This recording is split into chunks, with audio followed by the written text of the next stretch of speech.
Object complement जैसा case, यानी उसने लिख दिया है ही मेड मी टीचर।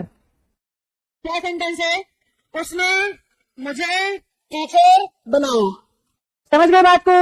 अब इस केस को अगर आप इससे कंपेयर करो, he gave me some money, he made me teacher, similar feeling आ रही है? स्ट्रक्चर वाइज सब्जेक्ट है, वर्ब है, दो शब्द हैं। सब्जेक्ट है, वर्ब है, दो शब्द हैं। अब इसको तो मैं कह रही हूं टू ऑब्जेक्ट, और इसको क्या कह रही हूं? Object complement. कैसे मैम?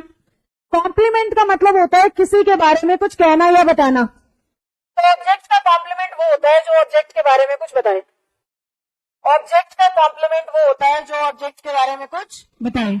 उसने बनाया मुझे क्या? तो मी ही तो कौन है? यानी टीचर शब्द ही के लिए नहीं लगा है, किसके लिए लगा है? और मी मेरे सेंटेंस में कौन है? और ऑब्जेक्ट के बारे में कौन बता रहा है? तो ये हो गया ऑब्जेक्ट का। क्या बात कुछ समझ आई? ऑब्जेक्ट का क्या हो गया? देखो, आपके बारे में कुछ कहा गया, आपके कॉम्प्लीमेंट्स, इनके बारे में कहा गया, इनके कॉम्प्लीमेंट्स, मार्कर के बारे में बोला तो मार्कर के कॉम्प्लीमेंट्स, नेहा के बारे में बोला तो नेहा के कॉम्प्लीमेंट्स, इंग्लिश के बारे में बोला तो इंग्लिश के, सब्जेक्ट के बारे में बोला तो सब्जेक्ट के कॉम्प्लीमेंट, ऐसे ही ऑब्जेक्ट के बारे में कुछ बताया तो ऑब्जेक्ट का कॉम्प्लीमेंट। जैसे मैंने कहा ही इज अ फादर। अब कोई आपसे पूछे फादर ग्रामर में क्या है, तो आप कहोगे सब्जेक्ट का कॉम्प्लीमेंट, क्योंकि फादर कौन है? ही तो सब्जेक्ट है। सब्जेक्ट को ही तो दे रखा है कौन? फादर है भाई वो। तो ये हो गया सब्जेक्ट का। समझ में आया?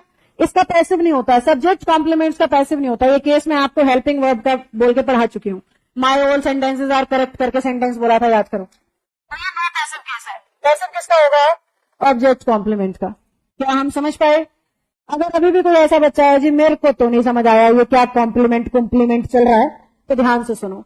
जब टू ऑब्जेक्ट केस होगा ना, मैंने कहा था एक लिविंग होगा और एक नॉन लिविंग। अगर कॉम्प्लीमेंट केस होगा तो दोनों लिविंग या दोनों नॉन लिविंग होंगे, सीधा shortcut.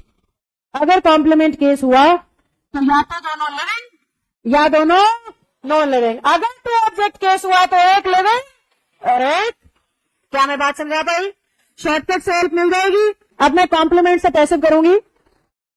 I was made teacher by him. मैं आपको सिखाना ये चाह रही हूं कि टू ऑब्जेक्ट केस हुआ तो दोनों से पैसिव होगा। अगर कॉम्प्लीमेंट केस हुआ तो ऑब्जेक्ट से पैसिव होगा, कॉम्प्लीमेंट से नहीं। मैंने लिखा दे अपॉइंटेड हिम क्लर्क। पैसिव करवाओ। He was appointed. मैंने बिल्कुल सेम लिखा है ताकि आपको स्ट्रक्चर समझ में आ जाए। आपने बस ये ध्यान रखना है जी क्लर्क से तो होगा नहीं, हिम से पैसिव होगा। टीचर से तो होगा नहीं, मी से पैसिव होगा। समझे बेटा या नहीं? श्योर है? पक्की बात? सभी को क्लियर हो गया?